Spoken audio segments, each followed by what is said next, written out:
"I've lost everything." She cried. The mafia boss took her hand and said, "Not while I breathe." The rain in Greyhaven did not wash things clean. It only seemed to make the grime of the city stick harder to the pavement, turning the streets into slick, dark mirrors reflecting the gray sky. For 29-year-old Emily Carter, the weather felt like a personal insult, a final, damp punctuation mark on the worst week of her life. It had started at 8 in the morning in the plush, beige-carpeted office of the hotel general manager. Emily had walked in with her head held high, clutching a file folder that contained the incident report she had filed the previous night. She was the assistant manager, a position she had worked 60-hour weeks to secure, and she took her duty of care seriously. When a VIP guest, a man who owned half the car dealerships in the state, had cornered one of the young housekeepers in the hallway, Emily had intervened. She had been professional, firm, and unyielding. She expected backing. Instead, she found herself staring at the general manager, Mr. Henderson, who refused to meet her eyes. "We have to let you go." "Emily," Henderson said, shuffling papers on his desk. Emily felt the blood drain from her face. She gripped the back of the chair in front of her. "Excuse me?" "Mr. Sterling is a valued guest," Henderson mumbled. "He claims you were aggressive, that you were hysterical and made a scene in the lobby. We can't have unstable management staff facing our high-end clientele." "Unstable," Emily repeated, the word tasting like ash in her mouth. He was forcing himself on Elena. "I stepped between them. That is not unstable. That is doing my job. We are calling it a restructuring," Henderson said, finally looking up with a gaze that was cold and dismissive. "Security will escort you out. Please leave your badge on the desk." 10 minutes later, Emily was standing on the sidewalk, a cardboard box of her personal belongings rapidly dampening in the mist. The injustice of it burned in her throat. Hot and choking, she had followed every rule, worked every holiday, and fixed every problem, only to be discarded the moment she became inconvenient to a wealthy man's ego. She needed to go home. She needed to regroup. But first, she needed to check on the diner. The salty, greasy smell of the blue spoon had been the background scent of her childhood. It was a small, narrow diner on the east side of Greyhaven that her father had left her when he passed away 2 years ago. It had been struggling for a decade, bleeding money slowly, but it was the only piece of him she had left. She had been pouring her own salary into it for months, trying to keep the lights on and the creditors at bay. When she arrived, the closed sign was hanging crookedly in the window, which was odd for a Tuesday lunch rush. A black sedan was parked in the loading zone, and a man in a sharp gray suit was taping a piece of paper to the glass of the front door. Emily dropped her box on the wet pavement and ran toward him. "Hey, what are you doing?" The man turned. His face was blank, his eyes devoid of sympathy. "Are you Emily Carter?" "Yes," she said, breathless. He handed her a thick envelope. "You have been served. This property has been seized by West End Holdings regarding outstanding liens and defaulted loans. The locks have been changed. You have 24 hours to contest, but I will tell you now. The paperwork is ironclad. Seized?" Emily looked at the diner, her heart hammering against her ribs. "There must be a mistake. I made the interest payment last week. I sent the check. The principal balance was called in. The man said, checking his watch, 'It is all in the file. Good day.' Miss Carter," he walked past her, got into his sedan, and drove away, leaving her standing in front of the dark diner. She pressed her hand against the cold glass, looking inside at the dusty booths and the counter where she used to do her homework while her dad grilled burgers. Gone. Just like that, a shell company she had never heard of had swallowed her legacy whole. Panic began to set in, a cold, creeping thing that made her fingers numb. She needed to talk to Ryan. Ryan would know what to do. Ryan was a paralegal. He had promised to handle the bills, to look over the contracts. He had told her not to worry about the diner's finances, that he was taking care of the restructuring. She grabbed her wet cardboard box and hailed a cab, counting the crumpled bills in her wallet. She had just enough to get back to her apartment. The building she lived in was a walk-up in a neighborhood that was trying to be trendy but was mostly just expensive and noisy. She climbed the 3 flights of stairs, her legs feeling heavy as lead. She just wanted to sit on the couch, have Ryan hold her, and tell her they would figure it out. When she reached her landing, she stopped. The door to apartment 3B was ajar. The wood around the lock was splintered, jagged shards sticking out where the deadbolt had been forced. "Ryan?" she called out, pushing the door open. Silence answered her. Emily stepped inside, and her breath hitched in a sob. The apartment was trashed, not by a random burglar, but systematically cleared out. The television was gone. Her laptop was gone. The antique jewelry box that had sat on her dresser was missing. She ran to the bedroom closet. Ryan's clothes were gone. His shoes, his bags, his collection of watches, all gone.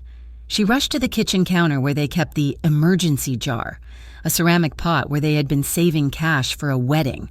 She turned it over. Empty. On the wall, taped with blue painter's tape, was a bright orange piece of paper, an eviction notice. Unpaid rent for 3 months. She stared at the paper, unable to comprehend the words. Ryan had said he paid the rent on the 1st. He had shown her the transfers. He had lied about everything. Emily sank onto the floor, the damp cardboard box beside her. The silence of the empty apartment was deafening. In the span of 6 hours, she had lost her career, her father's legacy, her home, her savings, and the man she thought she was going to marry. It was a clean sweep, a total demolition of her life. The super of the building appeared in the doorway 10 minutes later, looking apologetic but firm. He told her the marshals were coming in an hour to change the locks properly. She had to leave. And so, Emily found herself sitting on the curb outside her building. The drizzle had turned into a steady, soaking rain. She huddled inside her thin coat, her hair plastered to her skull, her arms wrapped around the soggy cardboard box that contained a stapler, a framed photo of her dad, and a potted succulent that looked as miserable as she felt. She was 29 years old, and she had nothing.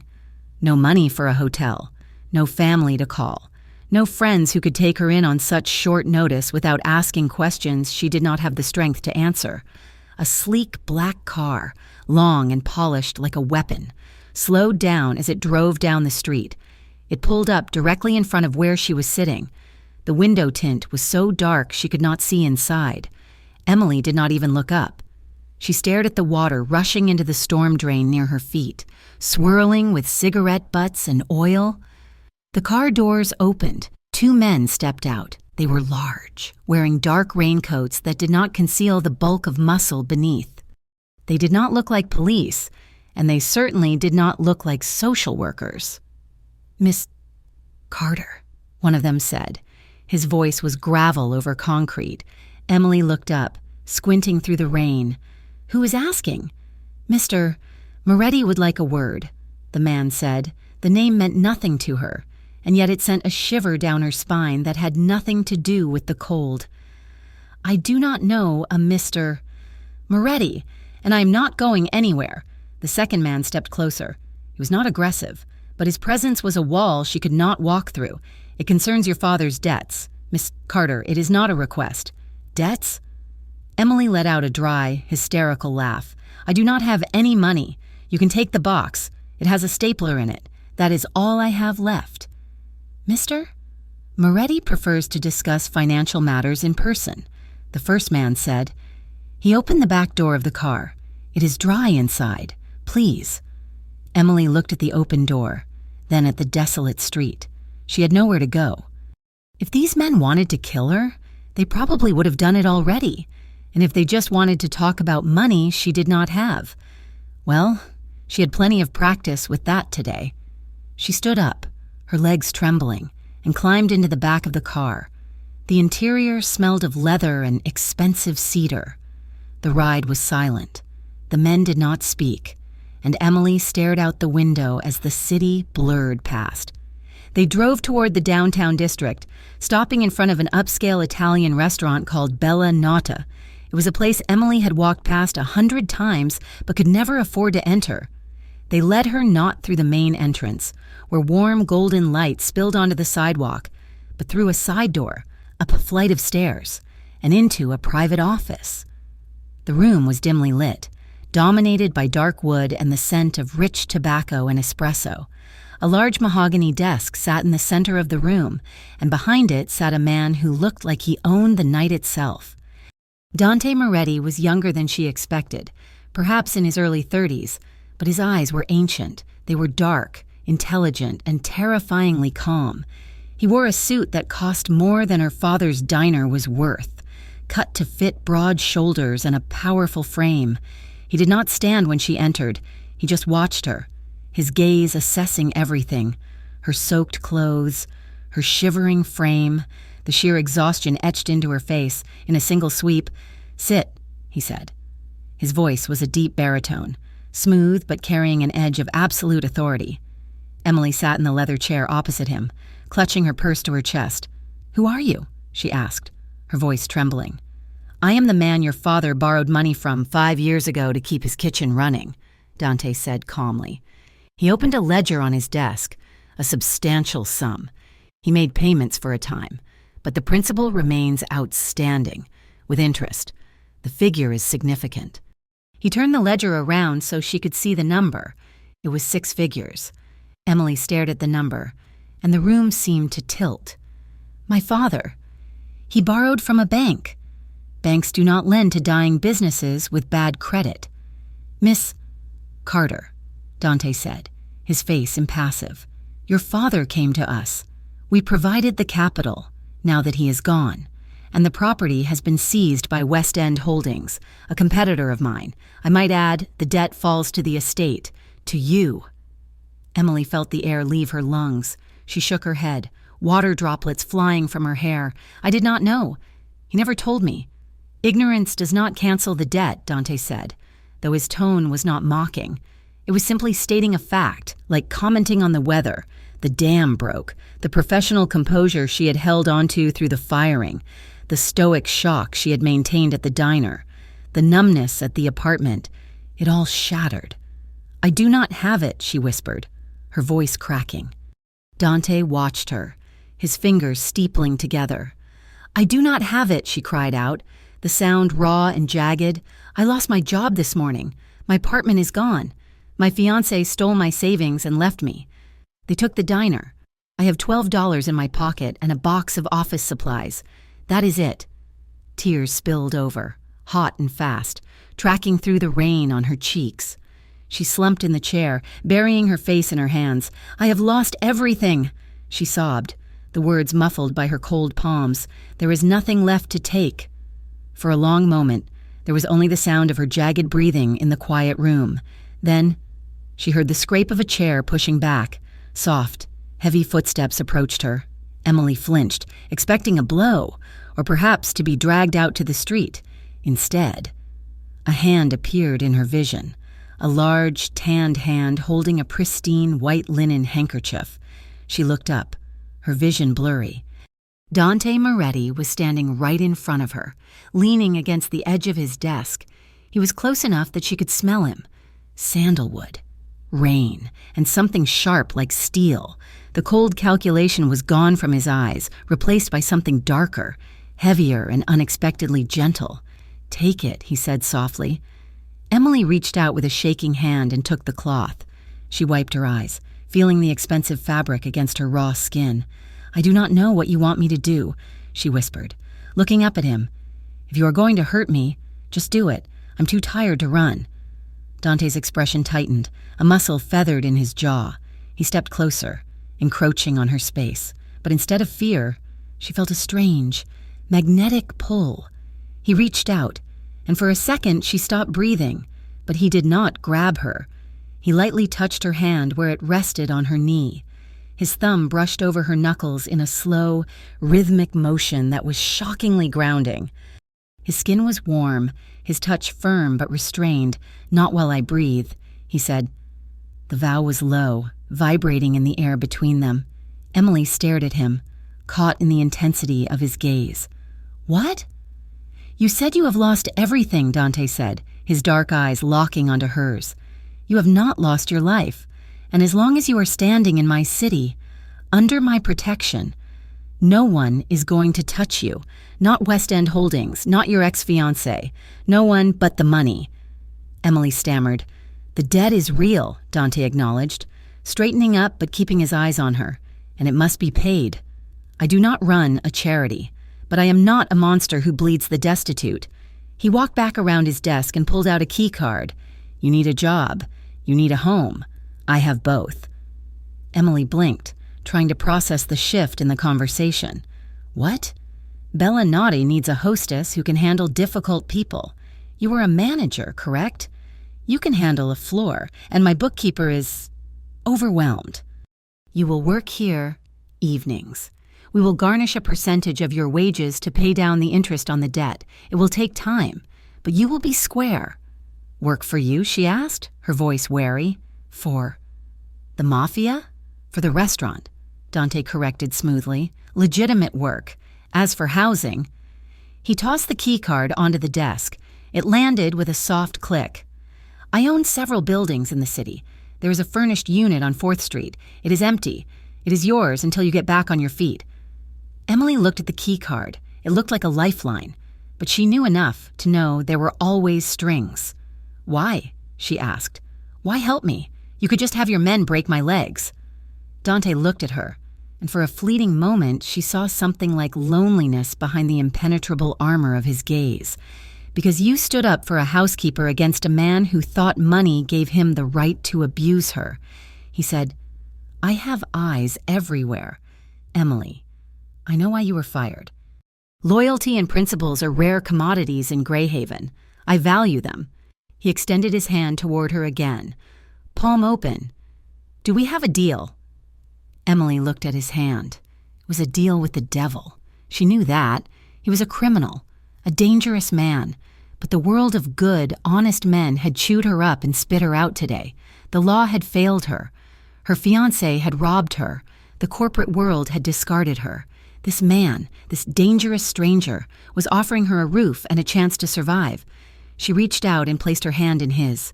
His fingers closed around hers, warm and engulfing. Deal, she whispered. Come, Dante said, pulling her gently to her feet.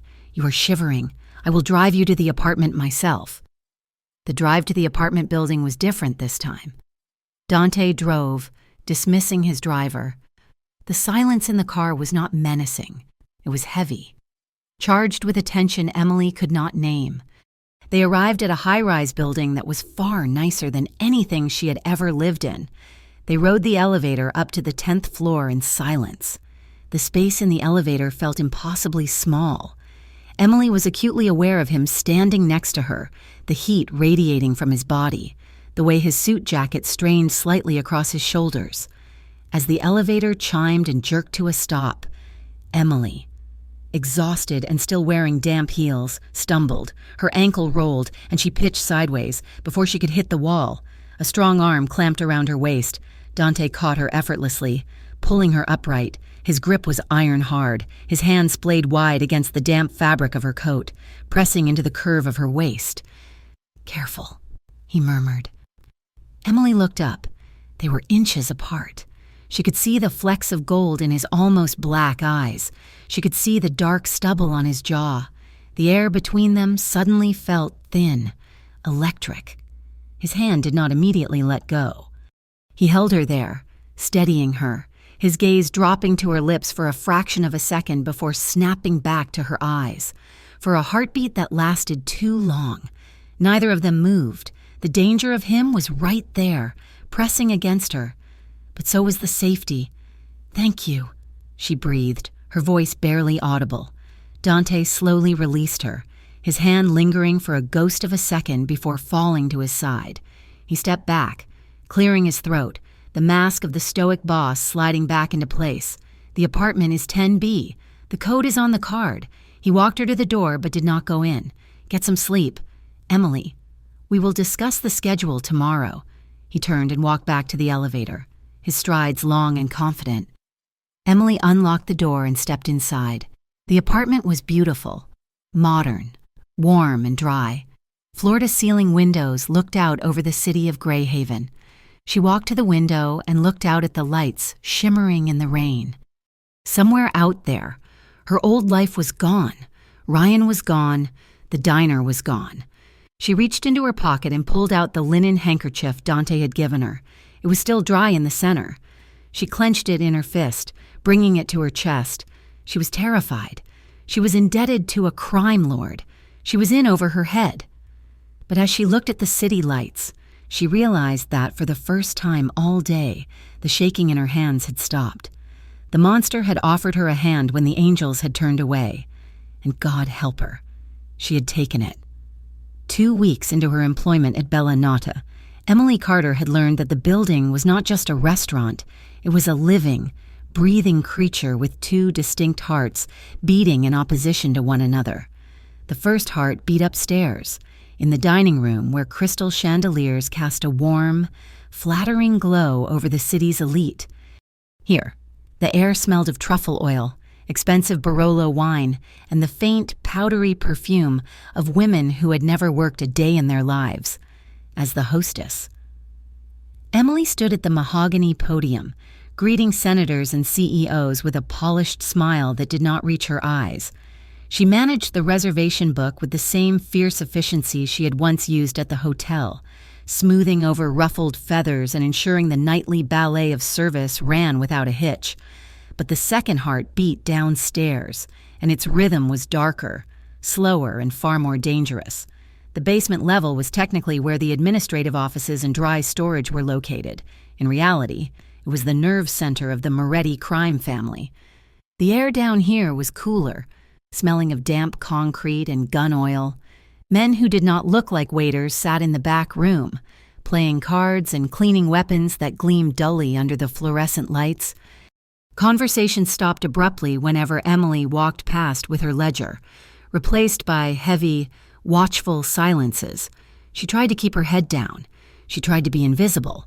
But invisibility was difficult when she was the one tasked with untangling the financial Gordian knot Dante Moretti called a bookkeeping system.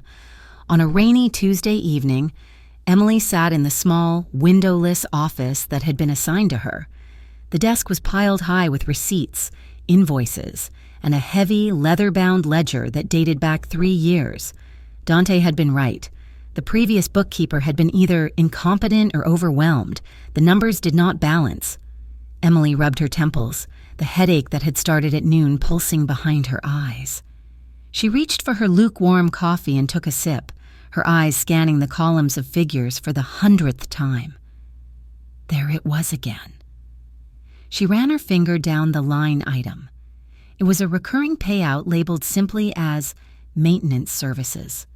It appeared every month, always for a different, odd amount, $4,220 one month, $3,980 the next. It was just irregular enough to look like billable hours for a contractor, but just consistent enough to be suspicious.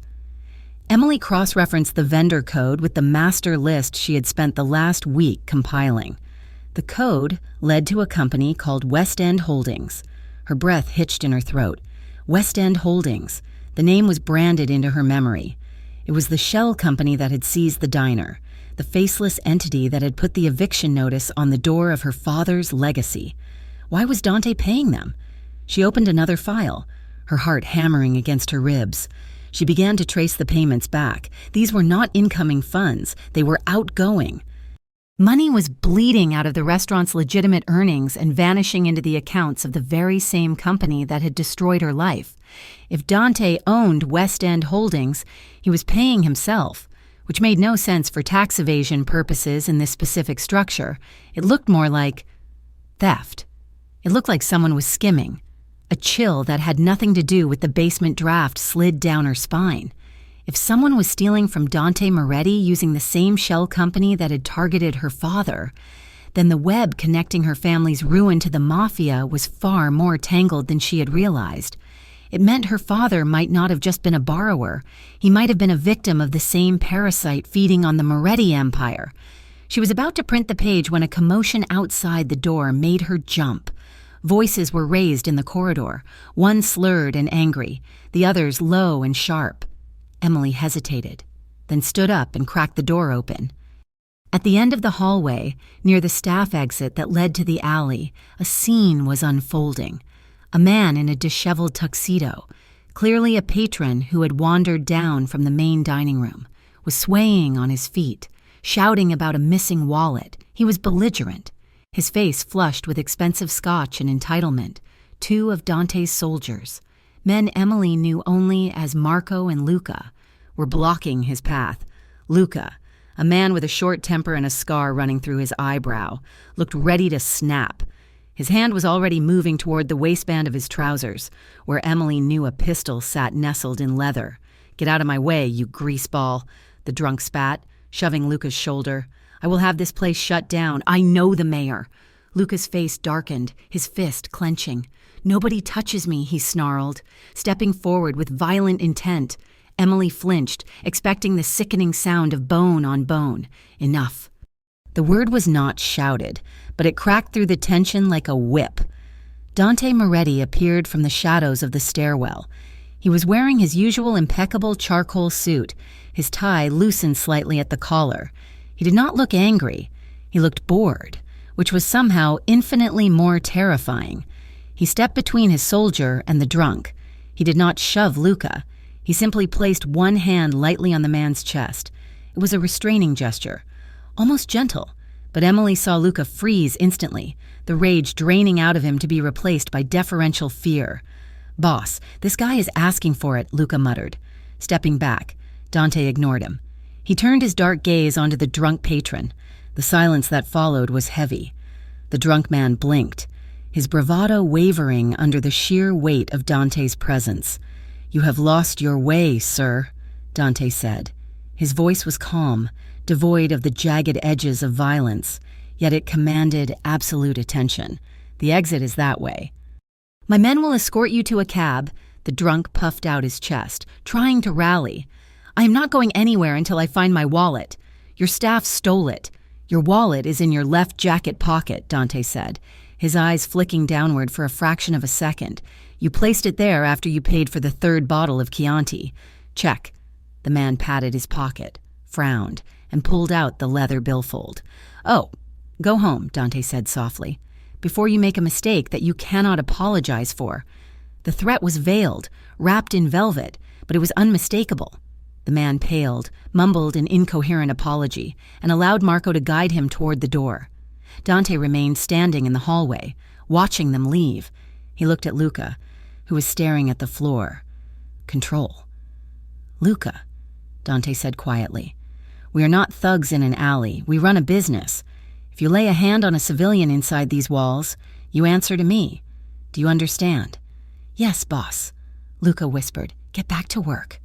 As Luca scrambled away, Dante turned his head, his eyes locked directly onto the crack in the door where Emily was watching. She gasped and pulled back, her heart racing. She had seen him intimidate. She had seen him command, but she had never seen that specific quality of restraint. He could have let Luca beat the man. He could have hurt him himself.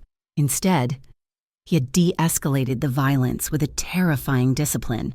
It made him less of a brute and more of a king, and that made him far more dangerous to her peace of mind. Hours later, the restaurant was silent. The last guest had departed. The kitchen staff had scrubbed the stainless steel counters until they gleamed, and the lights in the dining room had been dimmed to a single golden setting. Emily was still in the corner booth of the dining room, surrounded by paperwork. She had brought the files upstairs to escape the oppressive atmosphere of the basement. The rain was lashing against the large pane windows, a rhythmic drumming that usually soothed her, but tonight it only set her nerves on edge. "You are still here." Emily jumped, her pen skidding across the page. She looked up to see Dante standing by the table. He had removed his jacket and rolled up the sleeves of his white dress shirt, revealing forearms that were thick with muscle and lightly dusted with dark hair. He held 2 plates of steaming pasta in his hands. "I have a lot of work to do," Emily said, straightening her papers self-consciously. "The bookkeeping system is complex." Dante set 1 plate down in front of her, carbonara, rich with cream and pancetta, and took the seat opposite her. He placed a fork on her napkin. "It is not complex. It is a disaster. That is why I hired you. but you cannot fix 3 years of mismanagement in one night. Eat." Emily looked at the food. Her stomach gave a traitorous growl. She had not eaten since breakfast. "Thank you," she said, picking up the fork. Dante began to eat, his movements precise and efficient. He watched her for a moment, his gaze lingering on the smudge of ink on her cheekbone and the shadows under her eyes. "You look exhausted," he noted. "I am fine." She lied, taking a bite of the pasta. It was delicious, savory and comforting. "You are a bad liar." "Emily," Dante said, a hint of amusement coloring his tone. "It is a dangerous trait in my line of work, but perhaps a virtue in yours." They ate in silence for a few minutes, the only sound the clinking of silverware and the relentless rain outside. It felt intimate, far too intimate for an employer and an employee, especially when the employer was the head of a crime syndicate. "Tell me about him," Dante said suddenly. Emily paused, fork halfway to her mouth. "Who?" "Your father. You carry his failure like a cross. Was he a good man?" Emily set her fork down slowly. He was stubborn. He thought he could fix everything himself. He used to make pancakes in the shape of animals for me when I was a kid, even when he was dead tired from the night shift. He loved that diner more than anything." Dante nodded slowly, swirling the red wine in the glass he had brought with him. Stubbornness is a common affliction among men who try to build something from nothing. "Did you know him well?" she asked, emboldened by the wine and the late hour. "When he came to borrow the money. I met him twice," Dante said. "He was desperate. I could smell the fear on him. Most men who come to me are greedy. Emily, they want to expand, to gamble, to conquer. Your father just wanted to survive. I respected that. That is why I gave him the loan when my advisors told me he was a bad risk." Emily looked at him, searching his face. The candlelight cast shadows across his sharp cheekbones, softening the harsh lines of his expression. "Do you enjoy it?" she asked softly. "What? Being feared?" Walking into a room and watching everyone stop breathing, Dante leaned forward, placing his elbows on the table. He clasped his hands together, his dark eyes boring into hers. "Fear is a tool," he said, his voice low. "It keeps order. It keeps the wolves at the door. But it is lonely. Emily." He paused, his gaze drifting to the window where the rain distorted the city lights into smears of neon. "You asked if I enjoy it. The answer is no. It is necessary. But power means nothing if you have no one you trust. If you have to watch your back every time you close your eyes, you do not own the city. The city owns you." The vulnerability in his words stunned her. It was a crack in the armor, a glimpse of the man beneath the monster. A sudden, violent crack of thunder shook the building, rattling the heavy glass of the windows. Emily flinched hard, her hand flying to her chest. She'd always hated storms. Without a word, Dante stood up. She thought he was leaving. Instead, he moved around the table and slid into the booth beside her. He did not touch her, but his presence was a sudden, overwhelming wall of heat. He was close enough that his shoulder brushed against her arm with every breath. His cologne, a rich mix of tobacco, leather, and rain wrapped around her, drowning out the smell of the pasta. "Dante," she breathed, her heart beginning to gallop. "He's not going to hurt you," he said, misinterpreting her reaction, or perhaps choosing to ignore the tension spiking between them. "It is just noise." He rested his arm along the back of the booth behind her head. It was a protective gesture, sheltering. His other hand rested on the leather seat, inches from her thigh. It was not touching her, but she could feel the phantom weight of it, the potential of it. Emily turned her head to look at him. He was so close. She could see the individual lashes framing his eyes, the slight roughness of his skin. "Why did you really hire me?" she whispered. It was not just because of the housekeeper." Dante turned his head, his face inches from hers. His gaze dropped to her mouth, then back up to her eyes. The air in the booth became heavy, thick with static. "Because you looked at me," he said, his voice a rough murmur. "In that office, when you were weeping, you looked at me. Not at the boss, not at the money, at me. His hand on the seat moved, just a fraction, his pinky finger brushing against the fabric of her skirt. The contact sent a jolt of electricity straight to her core. Emily started, but her voice failed her.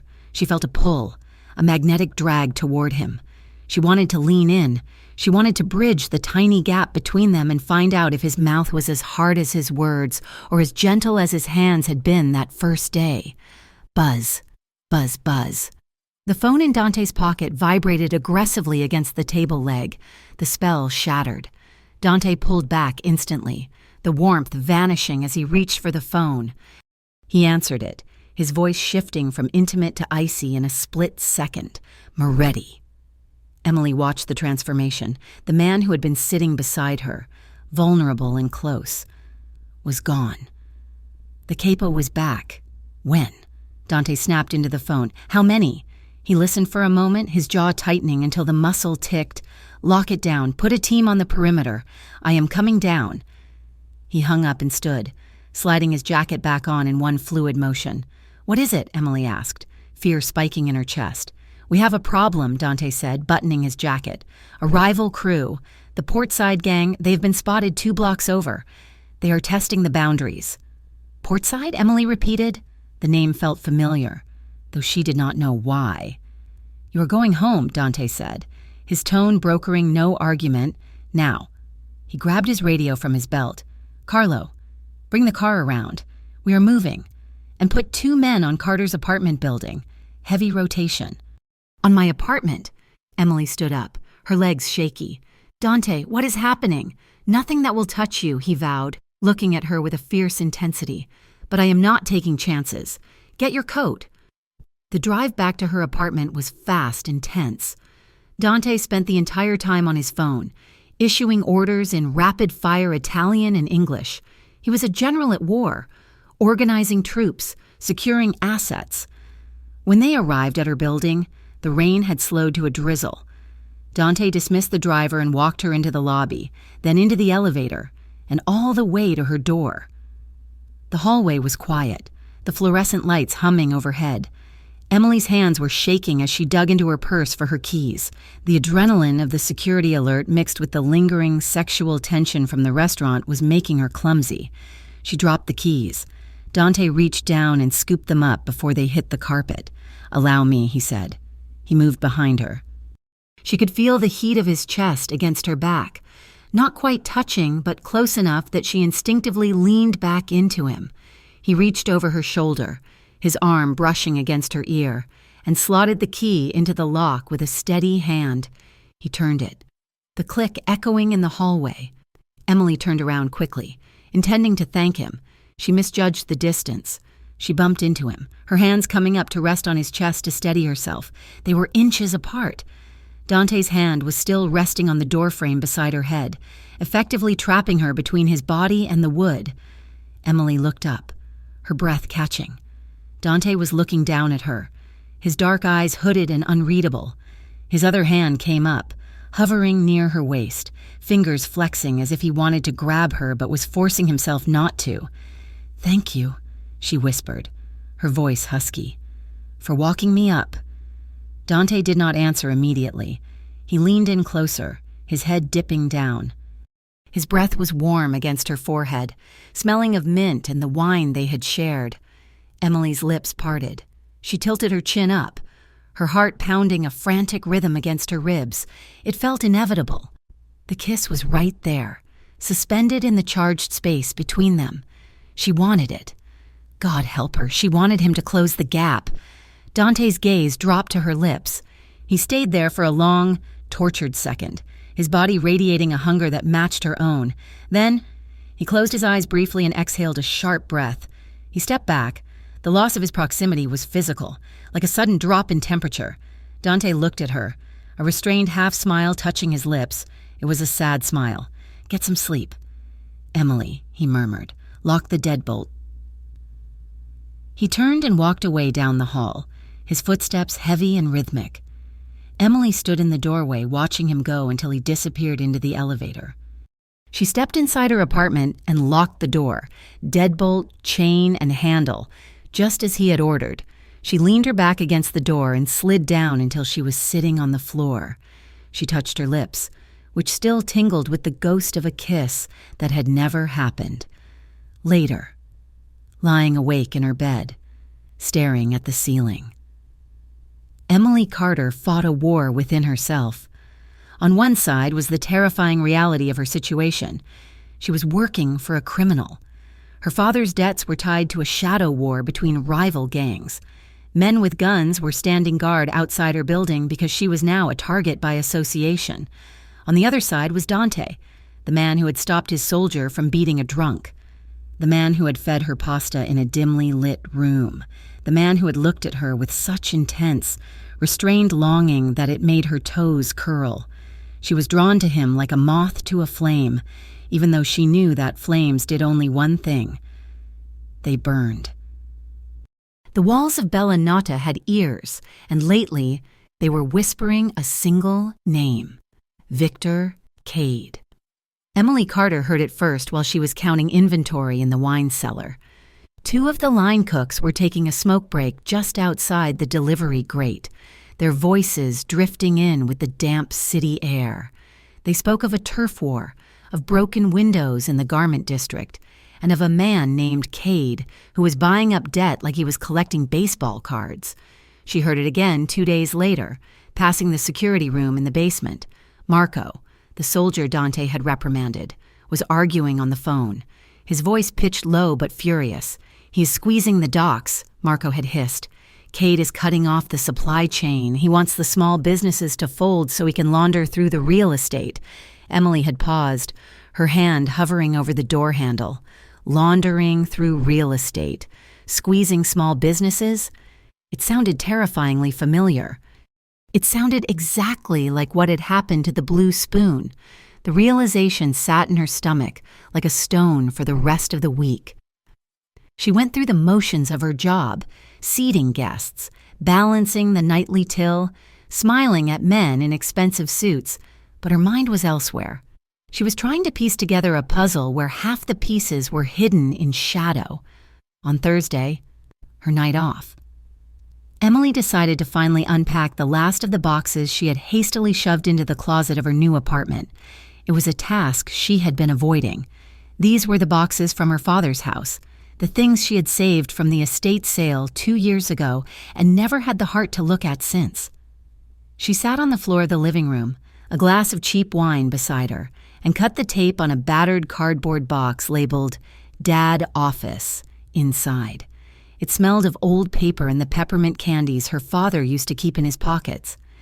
There were tax returns from the 90s, photos of her mother, and a stack of menus from the diner's grand opening. At the bottom of the box, tucked beneath a broken calculator, was a small, spiral-bound notebook. Emily recognized it immediately. Her father used to carry it everywhere, scribbling down recipe ideas, grocery lists, and daily takings. She opened it, her fingers tracing the familiar, looping handwriting. The first few pages were mundane, orders for eggs, reminders to call the plumber. But as she flipped toward the end, the entries changed. The handwriting became jagged, rushed. The lists of ingredients were replaced by lists of numbers, payments. She saw dates from 3 years ago. Beside each date was a figure: $500, $1,000, $2,000, and beside the numbers were initials D.M. Emily's heart skipped a beat. Dante Moretti. She kept reading. The payments to D.M. were regular, consistent. But then, a new name appeared in the margins, written in red ink, circled so hard the pen had torn through the paper. Cade. The numbers next to Cade's name were erratic and much larger. 5,000, 8,000, and then a note scribbled in the footer of the page, the ink smeared as if by a trembling hand. Victor says double next week or he burns the kitchen. D.M. says hold firm. I do not know who to listen to. I am drowning. Emily stared at the words, the room spinning around her. Her father had not just borrowed from Dante. He had been caught in a vice between Dante Moretti and Victor Cade.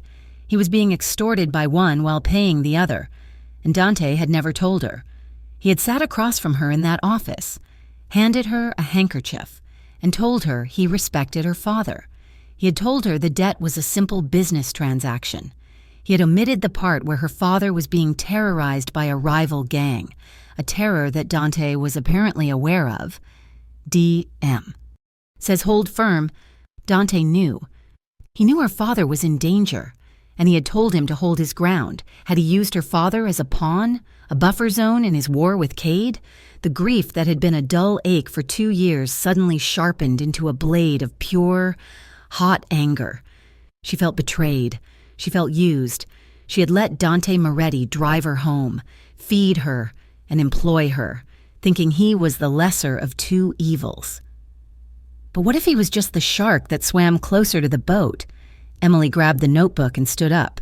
She did not bother to put on a coat, though the night air was chill. She grabbed her keys, marched out of the apartment, and hailed a cab. Bella Knott was closed for the night, but the lights in the upstairs office were still on. Emily knew the code to the staff entrance now. She punched it in, ignored the surprised look of the janitor buffing the hallway floor, and stormed up the stairs. She did not knock. She threw the heavy oak door open. It banged against the wall with a sound like a gunshot. Dante was standing by the window, a tumbler of whiskey in his hand, looking out at the city. He spun around, his hand flying to the inside of his jacket before he recognized her. "Emily?" he asked, his voice rough with surprise. "What are you doing here? It is 2 a.m. Emily marched across the Persian rug and slammed the notebook down on his pristine mahogany desk. "You lied to me," she said. Her voice was shaking, not with fear, but with a rage so potent it made her vision blur. Dante looked at the notebook, then up at her face. He did not move toward the desk. He stayed by the window, his expression guarding itself instantly. "I have never lied to you, Emily." "Omission is a lie," she shouted. "You told me my father borrowed money. You told me you respected him. You did not tell me he was being hunted by a man named Cade and that you were the one telling him to stand his ground." Dante's eyes narrowed. He set his glass down on the windowsill with a sharp clink. "Where did you get that? It does not matter where I got it. Read it." She jabbed a finger at the open page. He wrote it down. "Dante, Victor says double or he burns the kitchen. And you told him to hold firm. You used him. You used a 60-year-old man who made pancakes for a living as a shield against your enemy." Dante walked over to the desk. He looked down at the notebook. He did not need to read it. Emily could see in his face that he knew exactly what the pages contained. He ran a hand over his face, a gesture of profound exhaustion she had never seen from him before. "It is not that simple," he said quietly. "It looks pretty simple to me," Emily retorted, tears stinging her eyes. "Two monsters fighting over a scrap of meat. My father was the meat. And now I am just the leftovers you decided to scoop up." "Stop," Dante warned, his voice dropping an octave. "No, I will not stop. Did you know when he died? Did you know Victor Cade had his claws in him?" "Yes," Dante said. The word hung in the air, heavy and damning. Emily felt like she had been slapped. "You knew. And you did nothing." "I tried to stop it," Dante snapped, his control finally fraying. He moved around the desk, his presence suddenly looming large in the room. "You think I wanted him to suffer? I offered him protection. I told him to let me put men in the diner. I told him to refuse Cade's payments so I could have a reason to strike back without starting a citywide war. But he was scared," Emily cried. "He was a diner owner, not a soldier. He hid how bad it was because he was terrified." "I know," Dante roared back, the sound echoing off the walls. "I know he hid it. That is why I could not save him." The silence that followed his shout was ringing and absolute. Emily stood frozen, her chest heaving. Dante was breathing hard, his hands clenched into fists at his sides. The mask of the cool, collected Mafia Don was gone.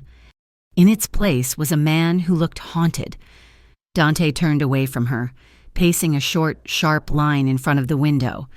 "I told him to hold firm because if he paid Cade, he would never stop paying," he said, his voice lower now, thick with regret. "I told him I would handle it. But your father, he was proud. He stopped coming to me. He stopped answering my calls. By the time I realized Cade had seized the deed through that shell company, your father was already in the hospital with the heart attack that killed him. He stopped pacing and looked at her. His dark eyes were filled with a raw, bleeding honesty. If I had watched closer, maybe he would still be alive. I carry that. Every single day. I carry that. Emily stared at him. The anger was still there, churning in her gut, but it was now mixed with a confusing wash of grief and understanding. He was guilty, yes, but he was not the villain she had painted him to be in the cab ride over. He was a man who had failed, not a man who had feasted. "You still should have told me," she whispered, her voice breaking. "You let me walk in here, let me work for you, and you never said his name." "I wanted to keep you out of it," Dante said, stepping closer. "I wanted you to pay your debt and leave. I did not want you to know that there are wolves like Victor Cade in this city who would eat you alive just to send a message to me." "Your world is poison," Emily said, shaking her head. "It touches everything and ruins it. My father, the diner, me." "You are not ruined," Dante said fiercely. "I am. Look at me. Dante, I am laundering money for a mob boss to pay off a debt that should not exist, living in an apartment paid for with blood money. And I am standing here." She choked on the words. "Standing here doing what, Emily? Standing here wanting to believe you." She confessed, the admission tearing out of her throat. "I want to believe you are different." "But you are just a man in a suit with a gun." Dante's jaw tightened. "Perhaps you are right. Perhaps I am exactly what you say." He turned as if to dismiss her, to end the conversation and retreat back into his cold fortress. The dismissal ignited something volatile in Emily. She was tired of being dismissed. She was tired of men making decisions for her and then turning their backs. "Don't you turn away from me," she shouted. She lunged forward and shoved him. It was a futile gesture. He was over 6 feet of solid muscle, and she was barely 5'5". But the force of her frustration, the sheer emotional weight of the shove, made him stumble back a step. She went to shove him again, to hit his chest, to make him feel the physical impact of the pain she was carrying. Dante caught her wrists. His grip was lightning fast and unbreakable. He stopped her hands inches from his chest, holding them suspended in the air. "Enough," he growled. They stood there, chest to chest, the air between them crackling with a high-voltage tension. Emily pulled against his grip, but he did not let go. She looked up at him, her eyes blazing with fury and tears. "Let me go," she hissed. "No," Dante said. His breathing was harsh, matching her own uneven rhythm. He looked down at her, and the anger in his eyes began to shift. It did not disappear, but it transmuted, changing from the cold fire of aggression into something hotter, darker, and infinitely more dangerous. He looked at her flushed face, her parted lips, the fire in her eyes that mirrored his own. Emily stopped struggling. She felt the heat of his hands on her wrists, the warmth of his body radiating through his shirt. The space between them seemed to vanish, sucked away by the gravity of the moment. "Dante," she breathed. It was half a warning, half a plea. He loosened his fingers around her wrists, but he did not release her. Instead, his hand slid up her forearms, slow and deliberate, tracing the line of her trembling muscles. "You called my world poison," he whispered, his voice a rough rasp that sent a shiver straight down her spine. "You should run, Emily.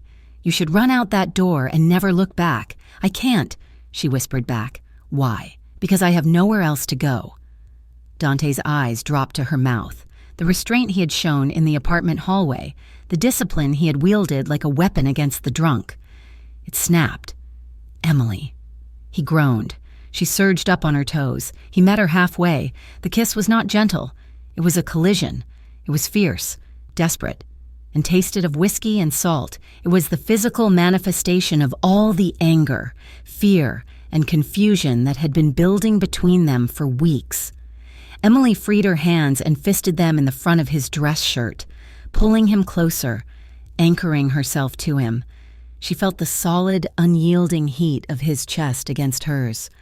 He made a low sound in his throat, a growl of approval and hunger, and his arms wrapped around her waist, lifting her slightly off the floor to crush her against him. It was messy and unchoreographed. Their mouths moved together in a hungry rhythm, teeth clashing, breath mingling. It was the kind of kiss that destroyed things, boundaries, rules, logic. Dante's hands were everywhere. One moment they were at her waist, the next one was tangled in her hair, tilting her head back to deepen the angle. His lips left her mouth, trailing a hot, wet path along her jawline. Emily gasped, her head falling back, exposing her throat. She felt his stubble graze her sensitive skin, the sensation rough and electrifying. He kissed the hollow just beneath her ear, a sensitive spot that made her knees buckle. If he had not been holding her up, she would have slid to the floor. Her hands moved from his shirt to his neck, her fingers tracing the strong chords of muscle, feeling the frantic hammering of his pulse. He was not calm.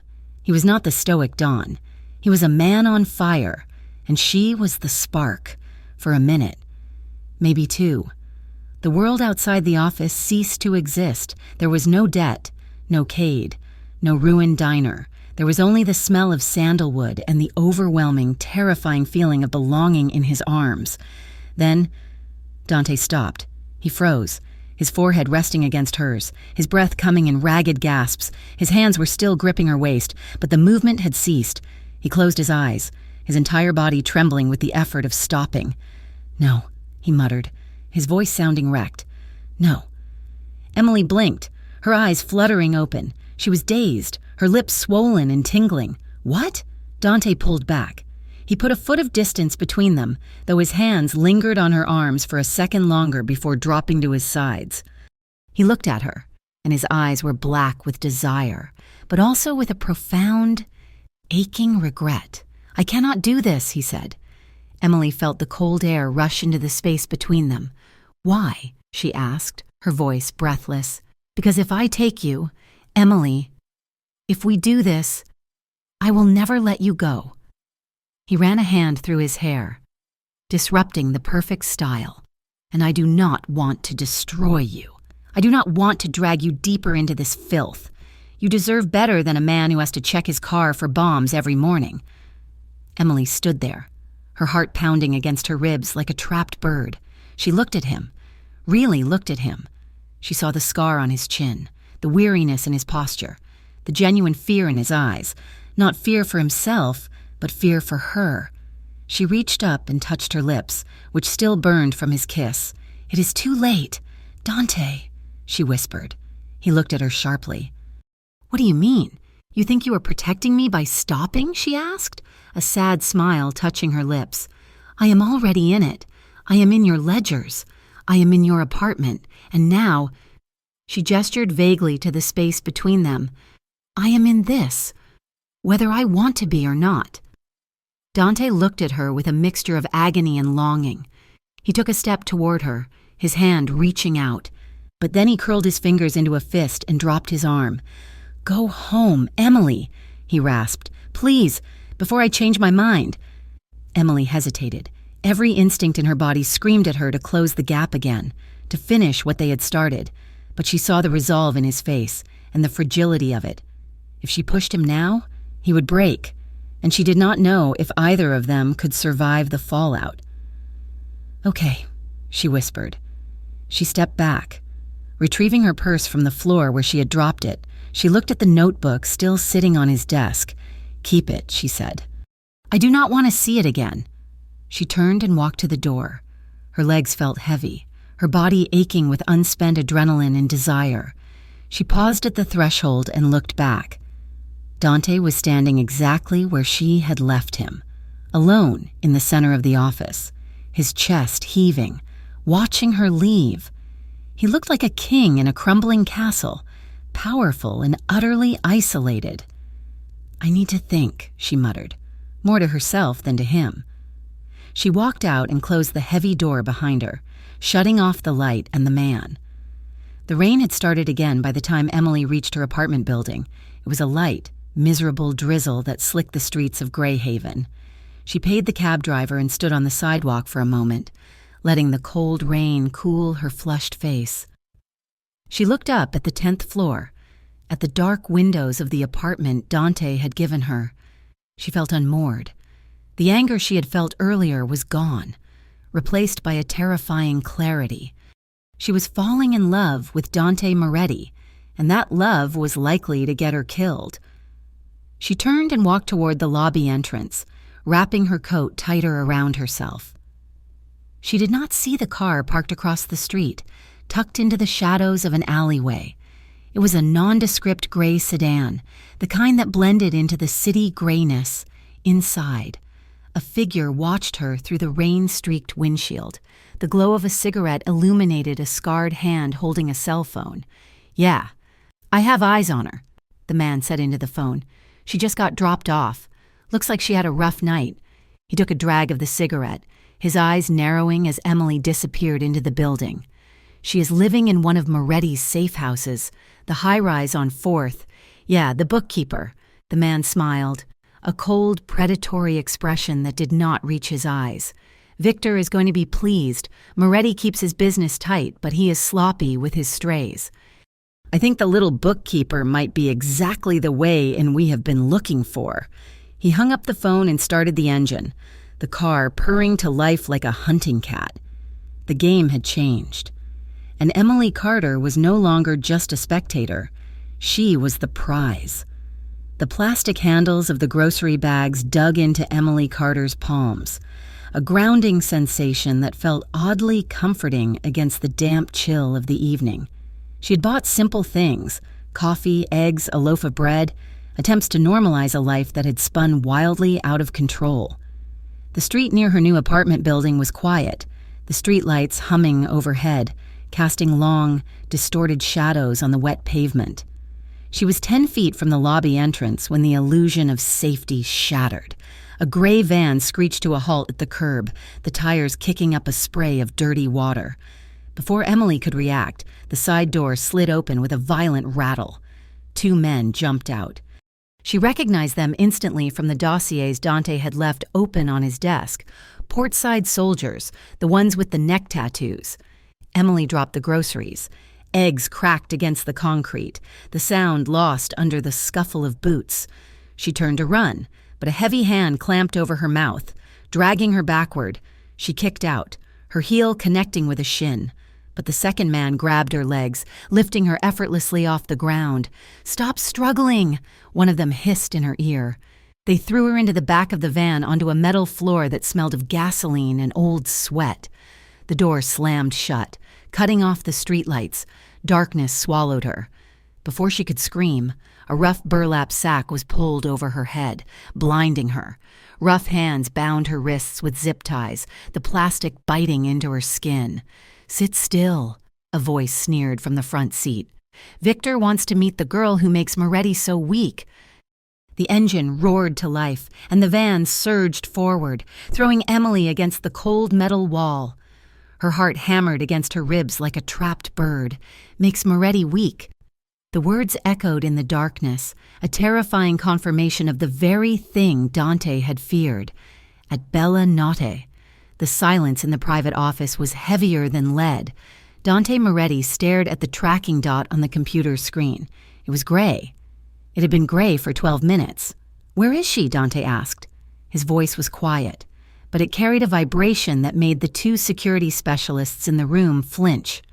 "Her phone is off the grid, boss," one of the men said, typing furiously. "Last signal was near the apartment. We sent a unit. They found groceries on the sidewalk. No sign of Miss Carter." Dante stood up. The movement was sharp, violent. He grabbed his heavy wool coat from the rack and threw it on. His jaw clenched so tight a muscle ticked visibly in his cheek. The calm, calculated demeanor he wore like armor was gone. In its place was a raw, terrified fury. "Find the van," Dante barked, striding toward the door. "Pull every camera feed within a 5-block radius. I want a make and model in 5 minutes. And get the car." He did not wait for an answer. He stormed out of the office, his mind racing. He had tried to push her away. He had tried to keep her safe by keeping his distance, and it had failed. The warehouse was freezing. The air tasted of salt and rotting fish, suggesting they were near the docks. Emily was shoved into a wooden chair. Her wrists retied behind the backrest, the hood was ripped from her head, and she blinked against the sudden assault of a dangling, naked bulb swaying above her. She was in a cavernous space, shadows stretching into the corners. Crates were stacked high against the walls. In front of her stood a man she had only heard about in whispers. Victor Cade was tall, with a lean, predatory build and eyes that looked like chips of ice.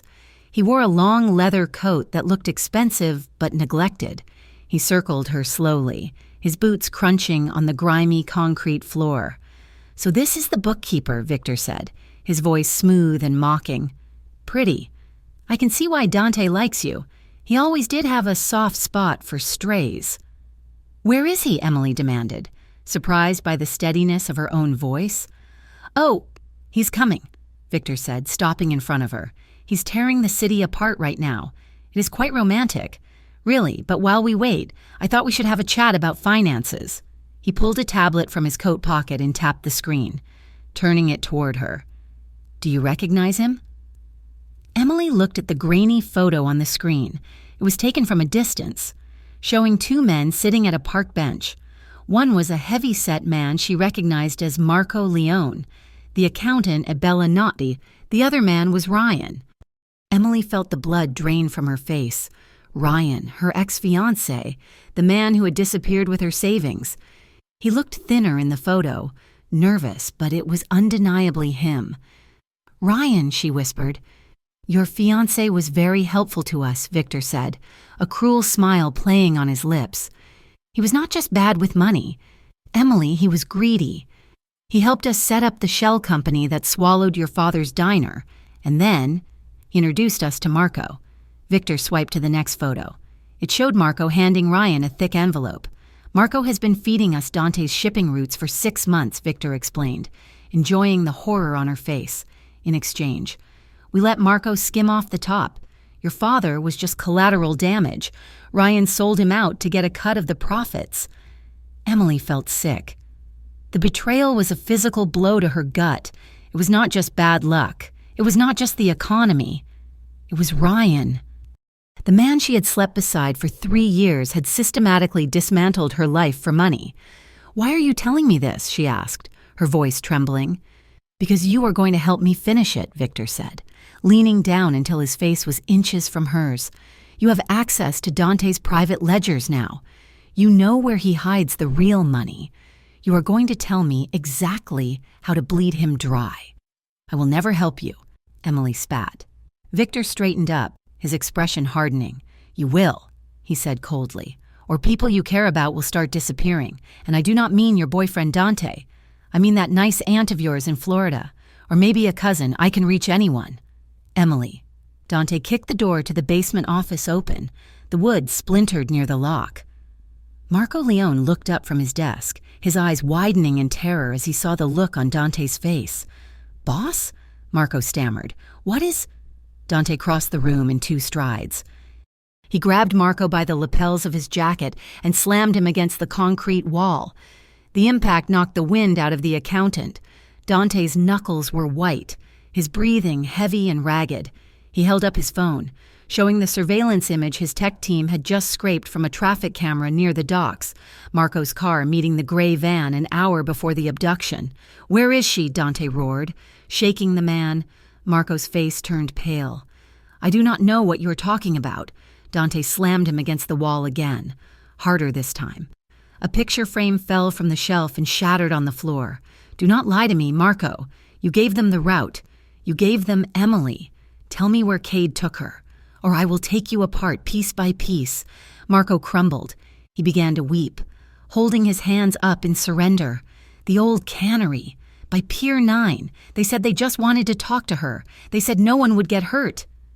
Dante released him with a shove of disgust. Marco slid down the wall, sobbing. Dante turned to Luca, who was standing in the doorway with a grim expression. "Tie him up," Dante ordered, his voice sounding like gravel grinding together. "Put him in the holding cell. If she has a single scratch on her—" Marco does not see the sun rise. Dante looked down at his own hand. His knuckles were bruised and bloodied from where he had punched the wall in the hallway on his way down.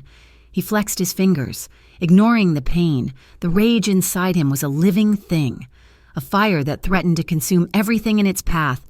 War will not even begin to cover it, he growled to the empty room.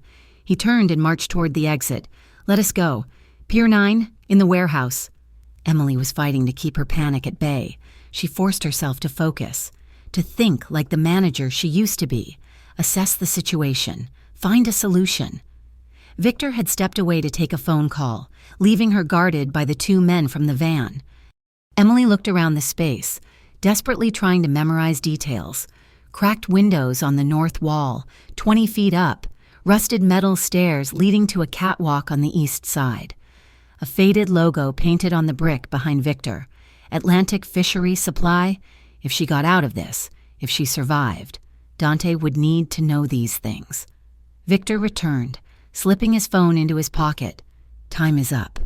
Emily, he said, Dante is on his way. My lookout spotted his cars. He pulled a silver pistol from his holster and checked the chamber. We are going to make a trade, his empire for your life. Let us hope he thinks you are worth it. Emily's heart hammered. He is coming. The rain masked the sound of their approach. Dante signaled for his men to cut the engines 2 blocks away, and he did not bring an army. He brought 5 men, his best. A large assault would spook Cade, and a spooked man with a gun was a liability Dante could not afford. He moved through the shadows of the shipping containers, his black coat blending into the night. He held a heavy, semi-automatic pistol at his side. His face was a mask of deadly concentration, but inside, his chest felt hollowed out by fear. They reached the side entrance of the cannery. Dante nodded to Luca, who silently picked the lock. They slipped inside. The warehouse was vast, filled with the sound of wind whistling through broken glass. Dante moved behind a stack of pallets, his eyes scanning the floor. He saw her. Emily was tied to a chair in the center of the room, directly under the light. She looked pale, her hair messy, a bruise forming on her cheekbone. The sight of the bruise made Dante's vision swim with red. Victor Cade stood behind her, as if sensing Dante's presence. Victor pressed the barrel of his gun against Emily's temple. "Come out, Dante!" Victor shouted, his voice echoing off the metal roof. "I know you are here." Dante signaled his men to hold their positions. He took a deep breath, holstered his weapon slowly so Victor could see his hands, and stepped out from behind the pallets. "Let her go." "Victor," Dante said. His voice was steady, calm, cutting through the cavernous space. Victor laughed. He tightened his grip on Emily's shoulder. She flinched, her eyes locking onto Dante's. He saw terror there, but also relief. "Look at you," Victor sneered. "The king of Greyhaven, risking everything for a broke little waitress. You are pathetic." "She is not a waitress," Dante said, taking a slow step forward. "And she has nothing to do with this. This is between you and me. It is all connected. Dante," Victor said, "you took the territory I wanted. You blocked my shipments. Now I take what you want." Dante held his hands up, palms open. He inched closer, his movements fluid and non-threatening. "You want the territory? Take it. You want the shipping lanes? Sign the papers. I will give you the keys to the kingdom. Victor, just walk away from her." Emily gasped. "No, Dante, do not do it. Quiet," Victor snapped, pressing the gun harder against her skin. He looked at Dante, eyes narrowing. "You would give it all up? For her?" Dante did not hesitate. "Yes." For a second, Victor looked stunned. The sheer magnitude of the offer threw him off balance. He glanced toward his men. A moment of distraction. "Now!" Dante shouted. High above on the catwalk, one of Dante's sharpshooters shot out the hanging light bulb. The warehouse plunged into semi-darkness. In the confusion, Emily reacted on pure instinct. She threw her weight backward and stomped her heel down onto Victor's instep with all the force she could muster. Victor howled in pain. His hand jerked, and the gun went off. Bang! The bullet flew wildly into the ceiling. Dante was already moving. He launched himself forward, tackling Victor around the waist. The two men crashed to the concrete floor in a tangle of limbs.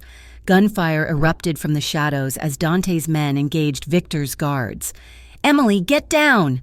Dante roared, rolling away from Victor and scrambling toward her.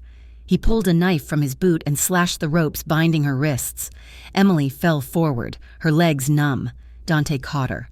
He grabbed her around the waist and dragged her behind a stack of heavy wooden crates, just as a hail of bullets chipped away the concrete where she had been sitting.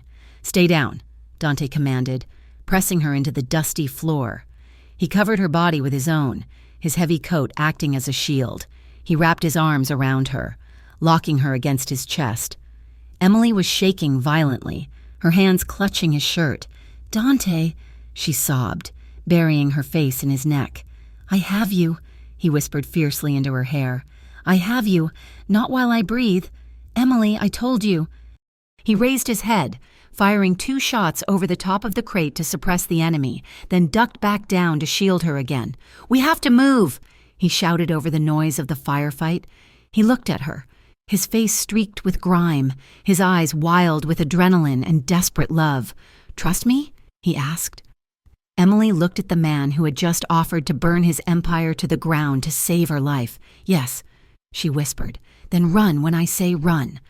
Dante kissed her forehead, a hard, quick seal of a promise, and turned back to the chaos, pulling her with him into the line of fire.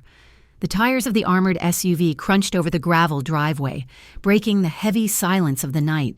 The safe house was a sprawling, single-story estate tucked deep into the wooded hills on the outskirts of Greyhaven, miles away from the smoke and sirens of the docks. It was a place that did not exist on any map, a ghost structure built for moments when the world burned down. Dante Moretti killed the engine. For a long moment, neither he nor Emily moved. The adrenaline that had sustained them through the shootout and the frantic escape was beginning to drain away, leaving behind a cold, shaking exhaustion. "We are safe here," Dante said, his voice rough. He got out and walked around to the passenger side, opening the door for her. Emily stepped out, her legs feeling like water. The air here was clean, smelling of pine and damp earth, a stark contrast to the metallic tang of blood and gunpowder that still clung to her clothes.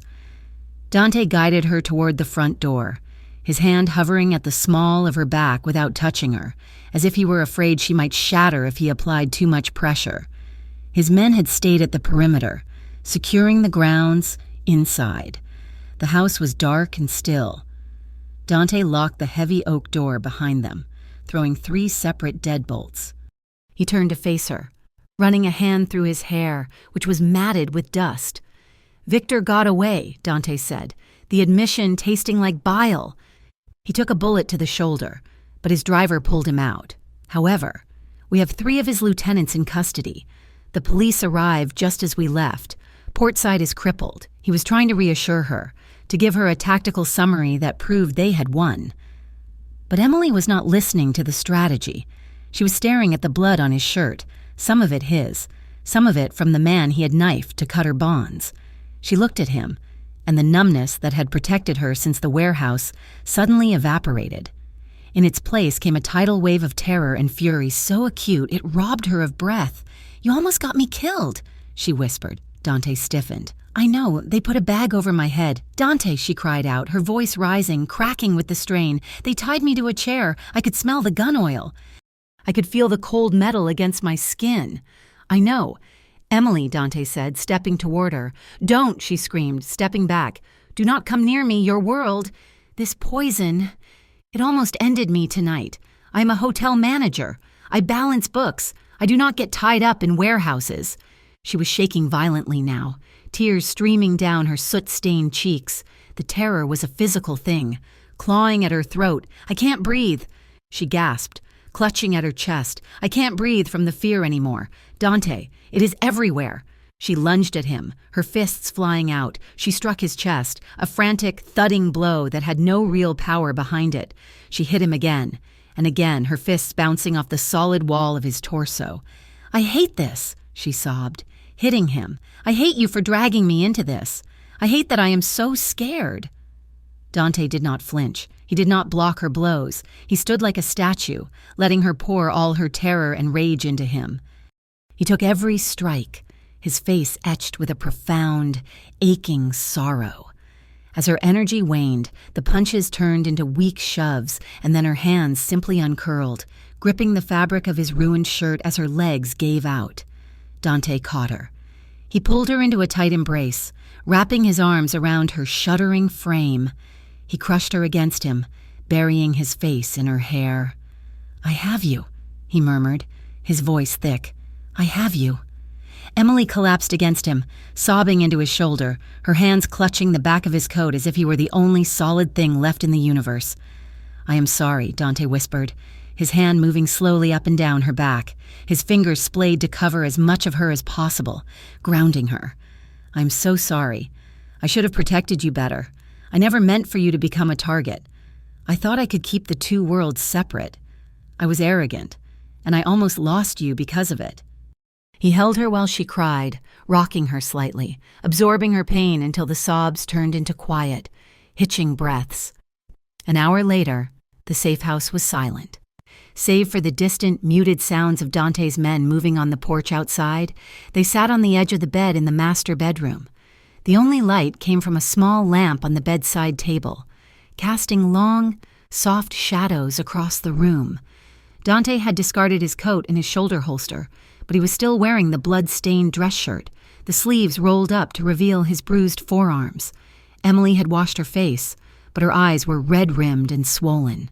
She sat with her hands clasped between her knees, staring at the floor. Dante sat a few feet away, watching her. He looked older tonight. The lines around his eyes were deeper, and the burden of command seemed to weigh heavily on his shoulders. "We cannot stay here forever," Emily said quietly. "No," Dante agreed. "A few days, until the heat dies down." "And then what?" she asked, looking up at him. "We go back. I wait for the next van? For the next victor?" Dante looked away, his jaw tightening. "I will double the guard. I will put you on a plane if you want. Somewhere far away. Europe. Asia. Anywhere Cade cannot reach. I do not want to run." "Dante," she said, her voice gaining a sudden, sharp edge, "and I am tired of being powerless. I am tired of waiting for men to decide if I live or die." She turned her body toward him. "I want a plan, a real plan, not just hiding in a house in the woods." Dante looked at her, surprised by the steel in her tone. He hesitated, debating how much to tell her. He had tried to shield her from the truth before, and it had nearly gotten her killed. "It is not just Cade," he admitted, his voice low. "What do you mean?" Dante leaned forward, resting his elbows on his knees. "Marco, the accountant. Before I found you, I squeezed him. He did not just sell us out to Portside. He was feeding information to a network. Victor Cade is moving with confidence because he has insulation. He has city officials on his payroll. He has police captains looking the other way." Emily felt a cold chill. "That is why the police did not raid the warehouse until after the shooting started." "Exactly," Dante said grimly. "Victor is not just a gangster. He's a partner to the people who run this city. If I kill him, the law comes down on me with the full force of the state. If I do nothing, he kills me. It is a trap." "So we are trapped," Emily whispered. Dante looked at his hands. "I am trapped. You can still get out." Emily reached out and touched his forearm. Her fingers brushed against a long, jagged scar that ran from his wrist to his elbow, the tissue white and raised against his tan skin. "Where did this come from?" she asked softly. Dante looked down at the scar. He did not pull away. "It was 8 years ago," he said, his voice distant. "An ambush, not unlike tonight. We were moving cash. We got boxed in by a crew from the south side." He paused, and the silence in the room grew heavy. "My brother, Leo, was with me. He was 22. He had just finished university. He was not supposed to be in the life, but he wanted to help me for one summer." Dante swallowed hard. "They came at us with knives. They wanted to make it quiet. I took this cut defending him, but there were too many of them." He looked up at Emily, his eyes dark with buried grief. "I killed the men who did it, but I could not save Leo. He died in the car on the way to the doctor. That is why I built this empire. Emily, not for money, but to make sure that no one could ever touch my family again. And today I realized I have failed. I have all this power, and I still could not keep you safe. The raw honesty of his confession hung in the air. He was not a monster. He was a man built out of grief, trying to build a fortress large enough to keep out the pain. Emily moved her hand from his arm to his face. She cupped his cheek, her thumbs brushing against the rough stubble of his jawline. "You saved me," she whispered. "You came for me." Dante turned his face into her palm, closing his eyes. He leaned into her touch, starving for it. "I would burn the city down for you," he murmured. He opened his eyes. They were dark, intense, and filled with a hunger that had nothing to do with violence. He leaned in slowly, giving her every chance to pull away, to retreat to her side of the bed. She did not pull away. She leaned forward. Their lips met. It started tenderly, a soft, tentative exploration of shared relief. But the moment their mouths touched, the dam broke. The fear of the last few hours transmuted into a desperate need to feel, to connect, to prove they were both still alive. Dante groaned low in his throat. His hand came up to cup the back of her head, his fingers threading through her hair. The kiss deepened, becoming passionate and lingering. He tasted of coffee and sorrow. She tasted of tears and resilience. They fell back onto the bed, their bodies pressing close together. They were still fully clothed, the layers of denim and cotton acting as a friction that only heightened the sensation. Dante shifted, his weight settling over her, not crushing, but encompassing. His hand slid along her waist, moving to the small of her back, drawing her hips flush against his. Emily gasped into his mouth, her arms winding around his neck, pulling him down. She needed his weight. She needed the solid, undeniable reality of him. Their mouths moved with growing urgency, breaths mingling, heartbeats pounding in a synchronized rhythm against their chests. The room seemed to shrink until it was just the two of them, suspended in a bubble of heat and desire. Dante's hand moved up her side, his thumb grazing the underside of her breast.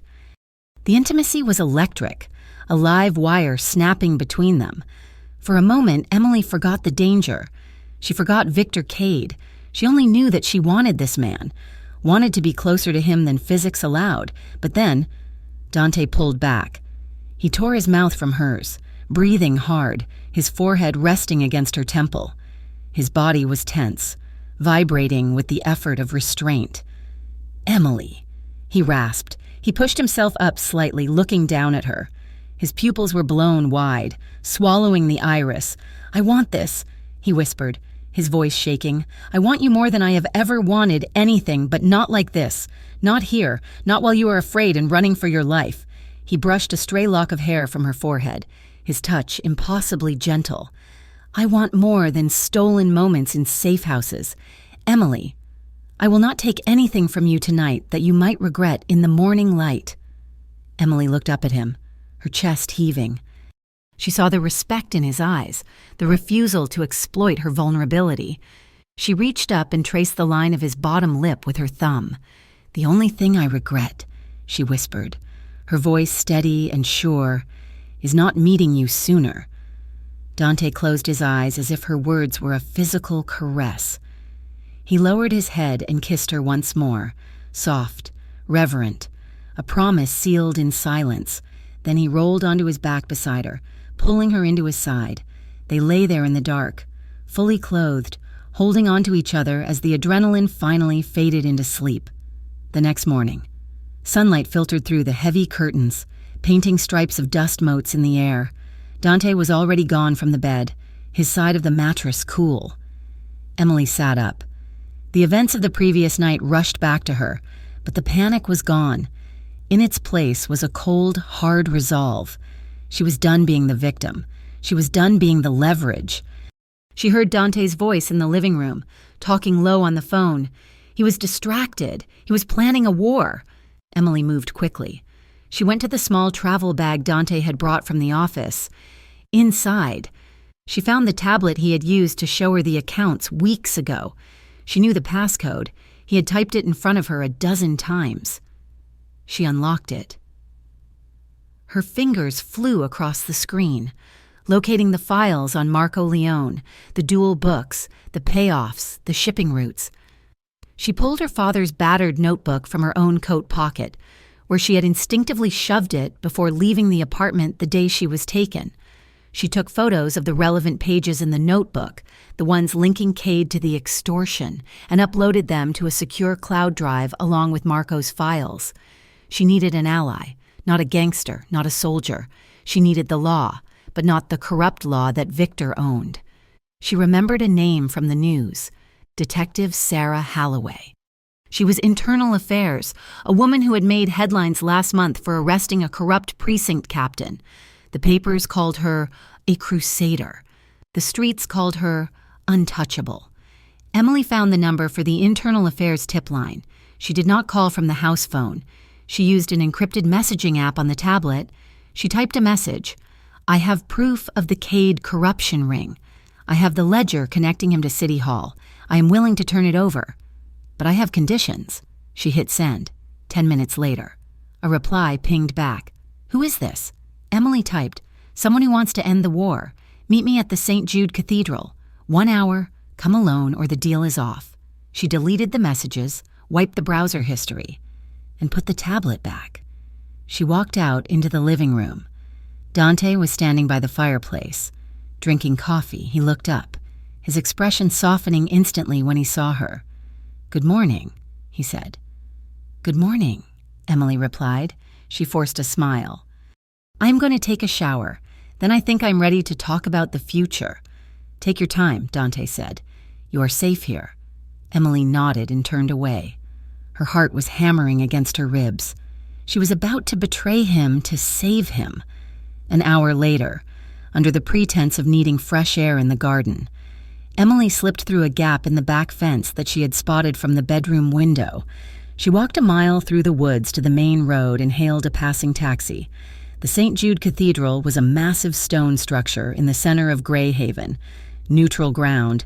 It was empty at this time of day, save for a few elderly women lighting candles. Emily sat in a pew near the back. 5 minutes later, a woman in a trench coat slid into the pew behind her. She did not look like a cop. She looked like a tired schoolteacher. Emily Carter, the woman whispered. Detective Halloway, Emily said, not turning around. You said you have proof. Halloway said. I have Marco Leone's financial records. Emily whispered. I have shipping manifests. I have a notebook that details the extortion racket Victor Cade has been running on small businesses for 5 years. It connects him to the zoning commissioner and the precinct captain in the 3rd district. Halloway let out a low whistle. That is enough to bury them. All of them. I will give it to you, Emily said, clutching her hands in her lap. But I want a deal. For you? No, Emily said. For Dante Moretti. Halloway was silent for a moment. Moretti is a crime boss. Miss Carter, we do not cut deals with capos. You do if you want the bigger fish, Emily insisted. Victor Cade is the rot in this city. He owns the people who are supposed to be stopping him. Dante is a criminal. Yes, but he keeps his violence in the shadows. Victor brings it to the streets. What do you want? Halloway asked. Immunity is off the table.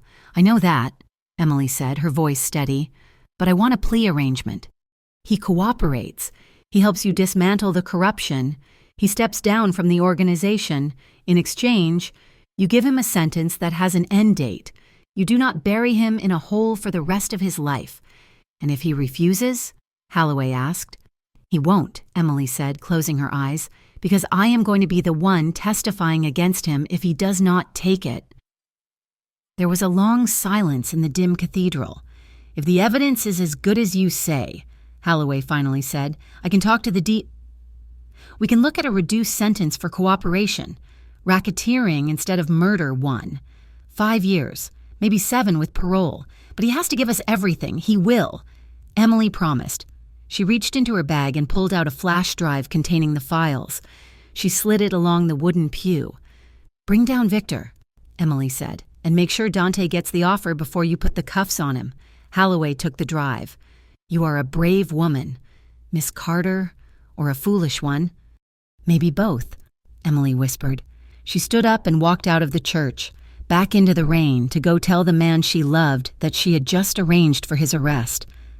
The drive back to the safe house felt longer than the flight from the warehouse had the night before. The silence in the taxi was heavy, filled only by the rhythmic thumping of windshield wipers against the glass. Emily Carter sat in the back seat, her hands clasped tightly in her lap, her thumb tracing the cool metal of her phone. She had just set a trap for the man she loved. When she walked through the front door of the estate, the air inside was warm and smelled of coffee. Dante was sitting in the living room, reviewing a map spread out on the coffee table. He looked up as she entered, relief washing over his tired features. "You were gone a long time," he said, standing up. "I was about to send a team to find you." "I went to church," Emily said softly, hanging her coat by the door. "And then I met with Detective Holloway." Dante froze. The relief on his face vanished, replaced instantly by a mask of cold stone. He did not move, but the temperature in the room seemed to drop 10 degrees. "You did what?" "I gave her Marco's ledgers," Emily said, her voice trembling but her chin held high. "And I gave her the proof of Victor's payroll." Dante stared at her, his eyes dark and unreadable. Then he exploded. He grabbed the map from the table and crumpled it, throwing it into the fireplace with a violent motion. He began to pace the room, his strides long and agitated, like a caged tiger realizing the lock has been turned. "Are you insane?" he roared, raking a hand through his hair. "You went to the police. You handed over evidence to the very people who want to bury me?" "I handed over evidence against Victor," Emily shouted back, stepping into the room. "It is the same thing." "Emily," Dante shouted, spinning around to face her. "You think Internal Affairs cares about the difference between me and Cade? To them, we're all just targets. You have gambled with both our lives." "I am saving our lives," Emily retorted. "You are naive," Dante snapped, his voice thick with fury. "You invited the law into a world that does not forgive. You think Holloway can protect you? When Victor finds out, he will not just come for me. He will burn everything down. He's already burning everything down." "Dante!" Emily screamed, her frustration boiling over. "We are hiding in the woods while he runs the city. I'm tired of waiting for the next bullet." She marched up to him, stopping only when she was chest to chest with him. "I refuse to live like this. I refuse to build a life on blood and fear. I will not spend the next 10 years looking over my shoulder, wondering if the car is going to explode when I turn the key. I want a future, a real one, even if it means walking away from you to get it." Dante stopped pacing. He looked down at her, his chest heaving. The anger in his eyes was still there, hot and volatile, but beneath it, something else was breaking. "You would walk away?" he asked, his voice dropping to a rough whisper. "If the alternative is watching you die in a street war?" "Yes." Dante stared at her for a long, agonizing moment. Then the fight went out of him. His shoulders slumped, and he looked away, staring into the dying embers of the fire. "You think I'm angry because I am afraid of prison?" he asked quietly. "I do not know what you are afraid of," Emily admitted. "I am afraid of losing you," Dante confessed. He turned back to look at her, his expression raw and unguarded. "That is the only thing that terrifies me. The thought of you walking away. It scares me more than Cade. It scares me more than a life sentence." Emily felt tears prick her eyes. She reached out, taking his hand. His fingers were cold, but they curled around hers instantly. "I am in love with you, Dante," she whispered. Dante's eyes widened slightly, the breath hitching in his chest. "I love you," she repeated, the words feeling heavy and true. "But I will not let that love destroy what little future I have left. We cannot build a home on a battlefield. We have to clear the ground first." Dante looked at their joined hands. He was a man who had spent his life controlling every variable, manipulating every outcome. And now, this woman, this brave, stubborn hotel manager, had taken the wheel and steered them straight into the storm. He stepped closer, cupping her face with both hands. His palms were rough, calloused from years of violence, but his touch was impossibly gentle. His thumbs brushed away the tears that had started to spill down her cheeks. "You think you have lost everything," he murmured, his dark eyes locking onto hers with an intensity that made her knees weak. "You think you are empty. But as long as I am still breathing, I will fight to give you more than this. I will give you a life that does not need safe houses." He leaned his forehead against hers. "Okay," he whispered.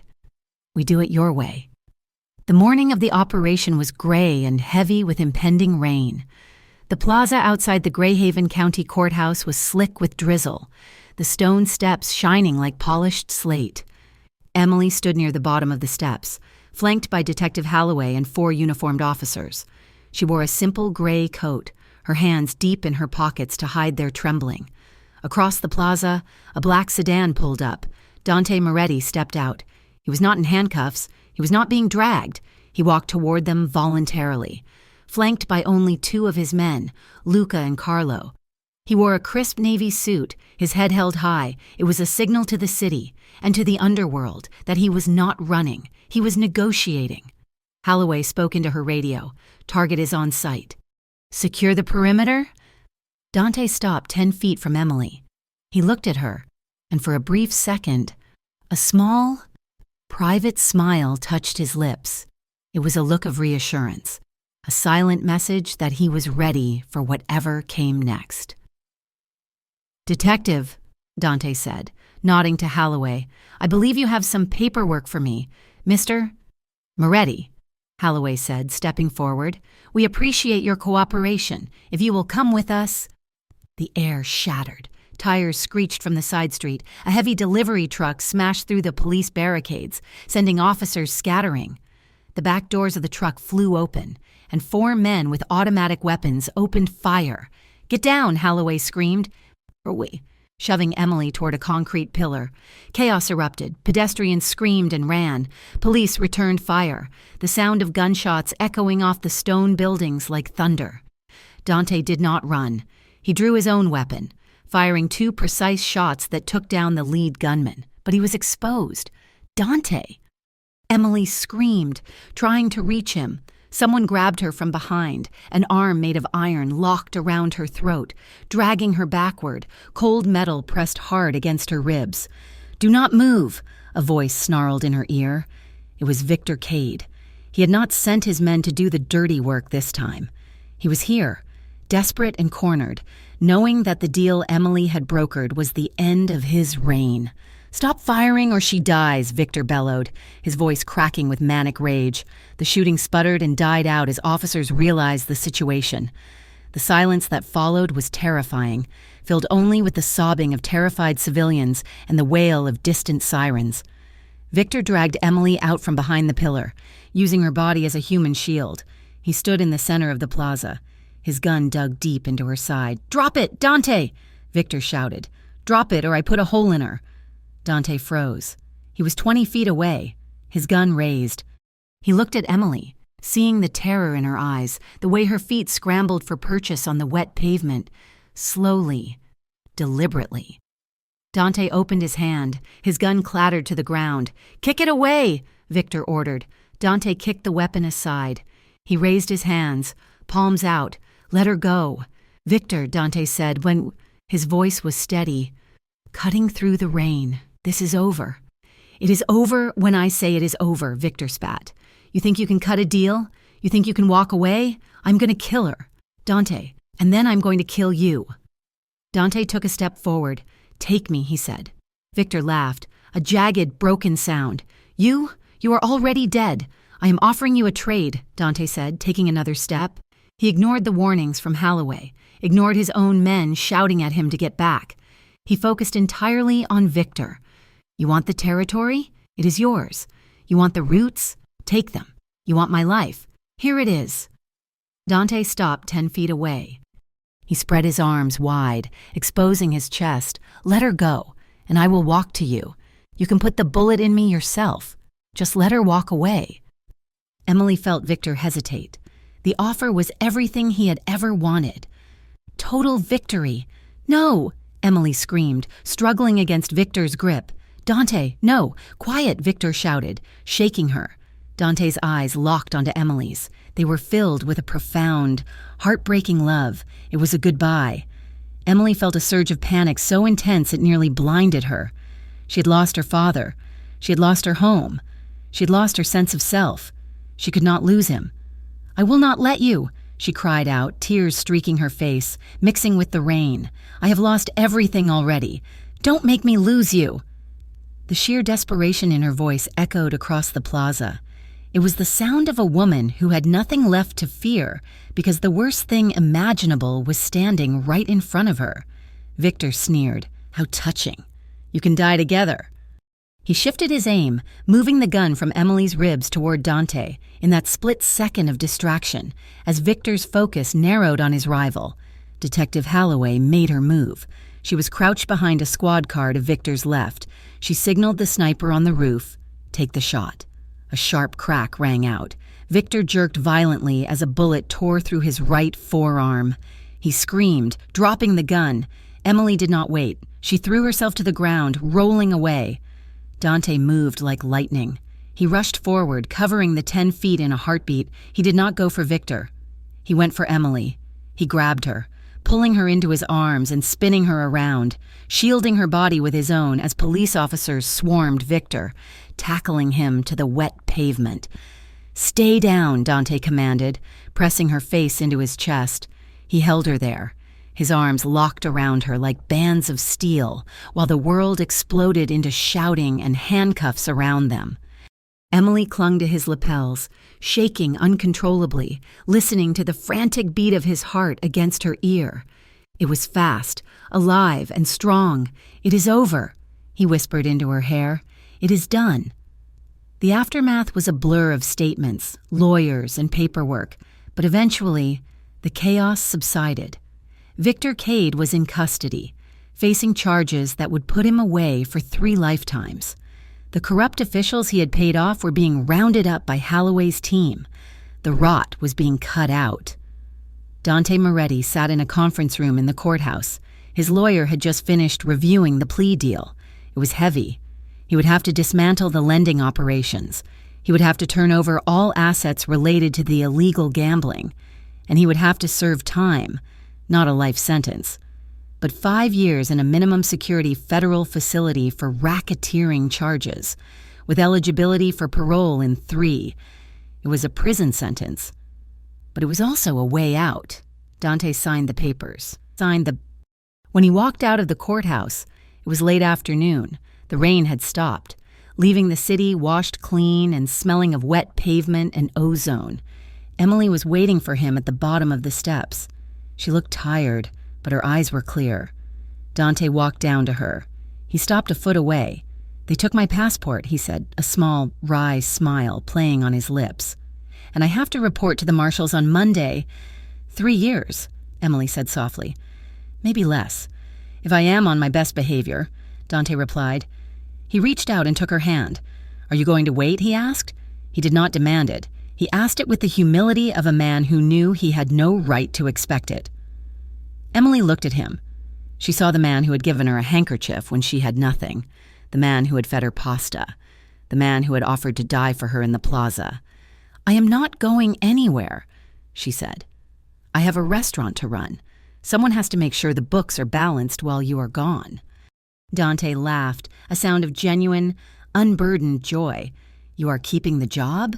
It pays well," she said, smiling through her tears. "And the boss is cute." Dante stepped closer. He wrapped his coat around her shoulders, pulling her into him.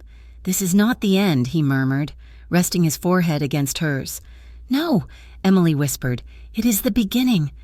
It is going to be hard," he warned. "I know," she said, "but it will be honest." Dante nodded. He cupped her chin and tilting her face up. "Thank you," he whispered, "for saving me." He lowered his head. They shared a slow, intense kiss on the courthouse steps. It was not a kiss born of adrenaline or fear. It was a kiss of choice, a promise pressed into each other's lips. It tasted of rain and hope and the hard-won certainty that they had survived the storm. Around them, the city of Greyhaven stretched out, bruised and battered but still standing. And as they broke the kiss and turned to face the street, hand in hand they stepped into an uncertain future together, bound not by debts, bound not by fear, but bound by a love that had survived when everything else fell apart. Thank you so much for reading this story. It has been a journey through the rain-soaked streets of Greyhaven with Emily and Dante, and I hope you enjoyed the ride as much as I enjoyed writing it. I would love to know where you are listening from today. Please drop a comment below and tell me which country or city you call home. And if you enjoyed this story, please make sure to subscribe to Mafia Romance Stories for more tales of danger, passion, and redemption. Share your thoughts in the comments. What did you think of Dante's sacrifice? I read every single one. Thank you for your support.